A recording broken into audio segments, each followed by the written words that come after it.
ലാൽ സലാം വീണ്ടും ഒരു ചിത്രവും കൂടി 50 കോടി ക്ലബിൽ കയറിയിരിക്കുകയാണ്. ലോക 4 ദിനം കൊണ്ട് 50 കോടി കടന്നിരിക്കുന്നു. ടോപ്പ് 5-ൽ മോഹൻലാൽ തന്നെ അരങ്ങ് വാഴുന്ന കാഴ്ചയാണ് നമുക്ക് കാണാനുള്ളത്. ആദ്യ 5-ൽ 3 മോഹൻലാലിൻ്റെ പേരിൽ തന്നെയാണ്. ആദ്യമായും 50 കോടി ക്ലബിൽ കയറിയത് മോഹൻലാൽ തന്നെയാണ്. ചാനൽ സബ്സ്ക്രൈബ് ചെയ്തിരുന്ന കാര്യം പരിഗണിക്കണമെന്ന് അഭ്യർത്ഥിക്കുന്നു.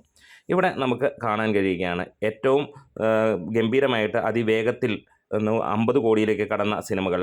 നമുക്ക് ലൂസിഫർ 4 ദിനം കൊണ്ടാണ് 50 കോടി ക്ലബിലേക്ക് കയറിയത്. ആടുജീവിതം 4 ദിനം കൊണ്ടാണ് 50 കോടി ക്ലബിൽ കയറിയത്. ലോക 4 ദിനം കൊണ്ട് 50 കോടി ക്ലബിൽ കയറിയിരിക്കുകയാണ്. തുടരുമെന്ന ചിത്രം 3 ദിനം കൊണ്ടാണ് 50 കോടി ക്ലബിലേക്ക് കയറിയത്. അതായത് മാസങ്ങളുടെ വ്യത്യാസത്തിലാണ് നമുക്ക് കാര്യങ്ങൾ കാണാൻ കഴിയുന്നത്.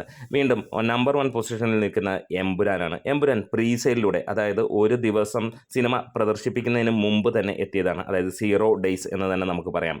അതായത് പ്രദർശനം തുടങ്ങുന്നതിന് മുമ്പ് 50 കോടി ക്ലബിൽ കയറിയ ഏക ചിത്രം ആണ് എമ്പുരാൻ. അങ്ങനെ നോക്കുമ്പോൾ വീണ്ടും അടുത്ത 50 കോടിയുമായിട്ട് തന്നെയാണ് മോഹൻലാൽ നിൽക്കുന്നത്.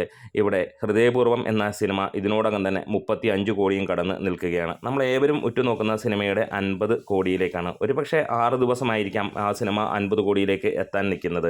എന്നിരുന്നാലും ടോപ്പ് 5-ൽ 3 ഭൂരിഭാഗവും മോഹൻലാലിൻ്റെ പേരിൽ തന്നെയാണ്. എന്താണേലും ഒരു കാര്യം ഉറപ്പിക്കാം, ഇവിടെ 50 കോടിയാണേലും 100 കോടിയാണേലും ആദ്യം കൊണ്ടുവരുന്നത് മോഹൻലാൽ തന്നെയാണ്. ഇവിടെ ഹൃദയപൂർവ്വം എന്ന ചിത്രം ഗംഭീരമായിട്ടുള്ള കളക്ഷനാണ് നമുക്ക് ഞായറാഴ്ചയും കാണാൻ കഴിഞ്ഞിരിക്കുന്നത്. ഞായറാഴ്ചയും മികച്ച രീതിയിൽ സിനിമ പ്രദർശനം നടത്തുമ്പോൾ തിങ്കളാഴ്ചയും അതിഗംഭീരമായിട്ടുള്ള കളക്ഷനായിട്ട് കുതിച്ചു പായുകയാണ്. അപ്പോൾ എപ്പോഴാണ് ഈ ഒരു സിനിമ 50 കോടി ക്ലബിൽ കയറുന്നത്? ഒന്ന് കമൻറ്റ് ചെയ്യാം.